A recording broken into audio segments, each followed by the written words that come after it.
Ngayenguko Professor Darikonovic yamaze kwirukanwa bimaze gutangazwa n'ikipe ya APR Football Club. Ariko ibi nubwo bibaye gutya ni ibintu bitunguye abantu benshi kuko Umutoza resulta z'imikino seri yagiye kina ntago bigayitse cyane ku rwego rwo kuba hari umuntu wari witeze ko yakwirukanwa, ariko hagiye havugwa umwuka utari mwiza hagati y'abafana, hagati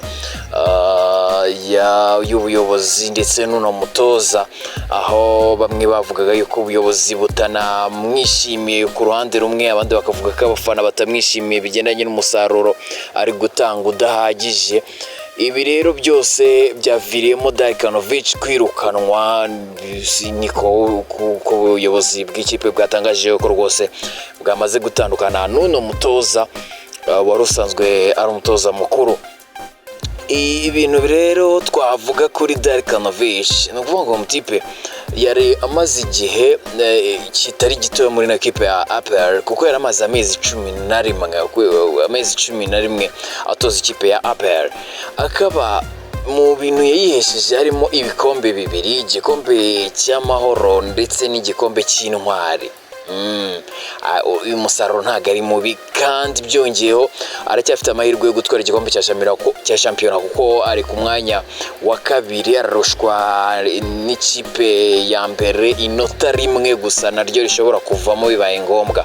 Kandi hasigaye imikino 3 muri shampiyona y'u Rwanda, imikino 3 yari isigaye kugira ngo uno mutoza akine.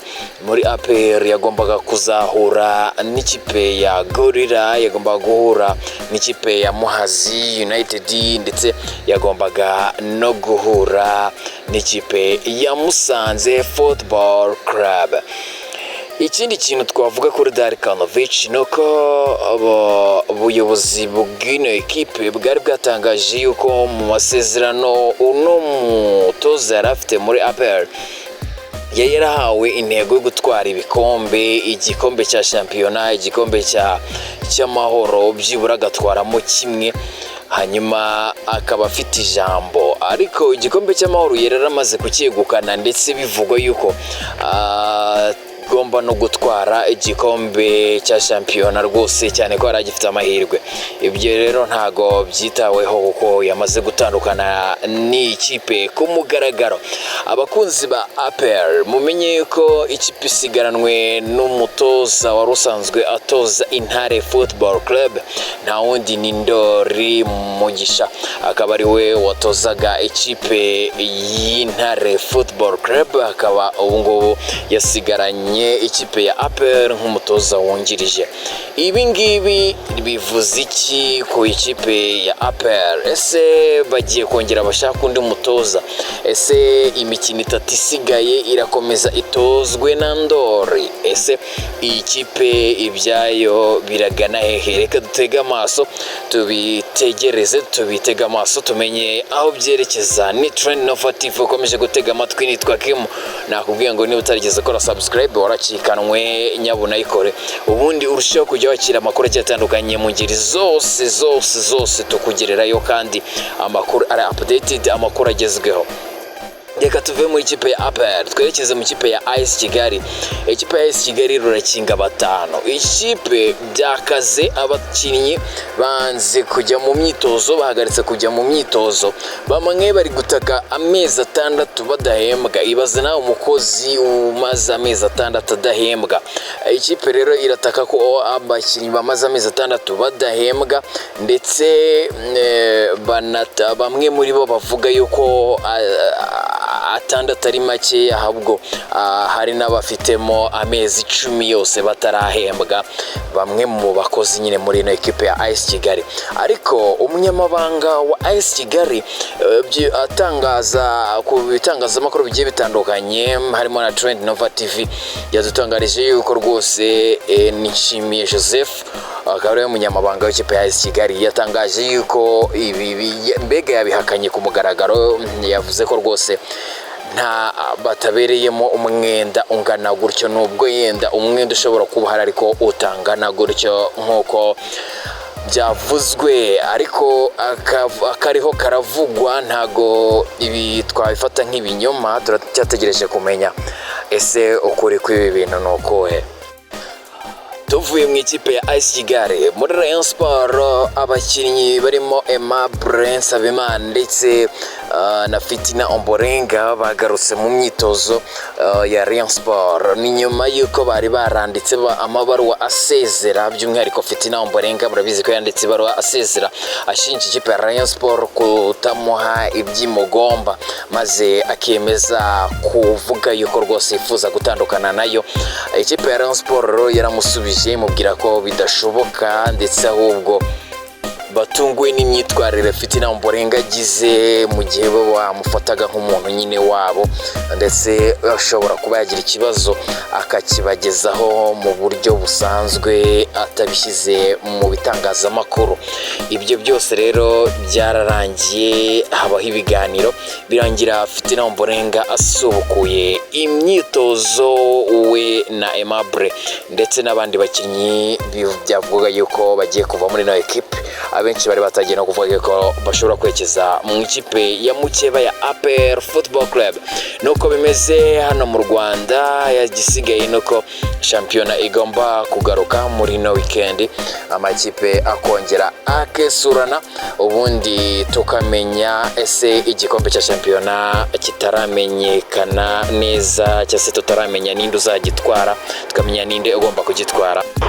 By'umwihariko hagati y'ikipe ya Rayon Sport ndetse n'ikipe ya APR ziri guhatana, aho ikipe ya Rayon Sport ifite amanota 59, ikipe ya APR kagira 58, bivuze ngo hari mu kinyuranyo cy'inota rimwe gusa. Reka bitega amaso tuve hano mu Rwanda gato twerekeze hanze y'u Rwanda turebe uko bimeze. Umwana wa Cristiano Ronaldo nta wundi ni Cristiano Junior, akaba yakinnye umukino wa mbere mu ikipe y'igihugu ya Portugal.